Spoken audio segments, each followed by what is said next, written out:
everybody, and welcome to this week's episode of This Old Yard. Just kidding. I'm Kelly. I am very glad to be here with you today. Happy Hanukkah to all of my Jewish listeners. I hope you have a wonderful holiday.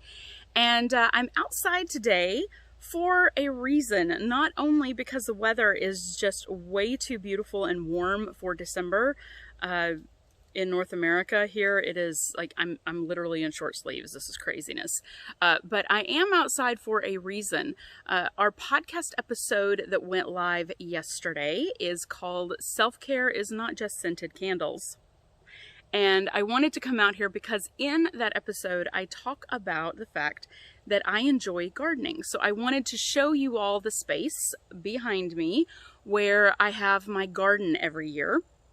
And this space, obviously right now, is lying fallow. It is, we're just letting the weeds grow. We're letting the ground sort of recuperate. We actually have some new soil right here that was dredged out of our pond right there when we had a man come and dig out the pond, so it was a lot deeper. And he graded this so that we actually have more space now right here to have a bigger garden this year. And this garden space was really one of the major metaphors that I wanted to share with you in the podcast episode.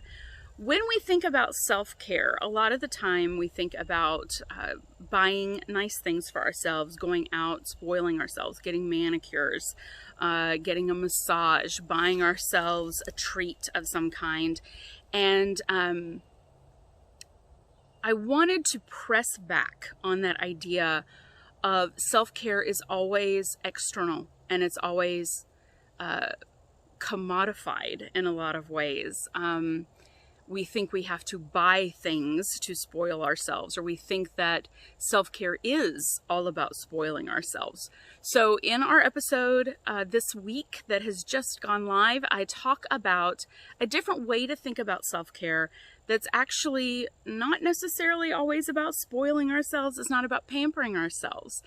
Just like in a garden, when we're working in a garden, a lot of times the moments that really matter the most to the health and the success of the garden are not the magazine or Instagram photo worthy moments.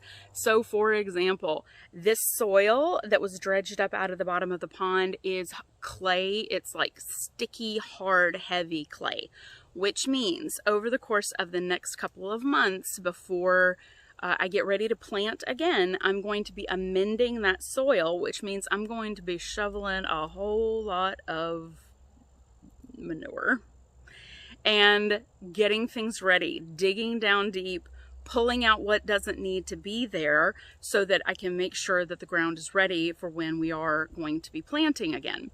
And when we think about self-care in this way, that sometimes self-care isn't pampering. Sometimes self-care is actually doing the hard work to make sure that we're getting done what we need to get done so that the garden of our lives can thrive in the long term.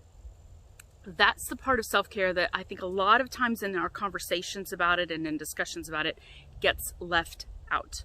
So sometimes in my garden, I have to build fences around it. I have to protect it. Just like we have to protect our own boundaries. Sometimes I have to actually thin out plants that I really wanted to grow because I just don't have enough space to grow everything that I want. And so sometimes it's about prioritizing. Sometimes it's about pulling out things out of our lives that maybe we were really excited about, but just are not going to be able to grow because we have so many other things also trying to grow.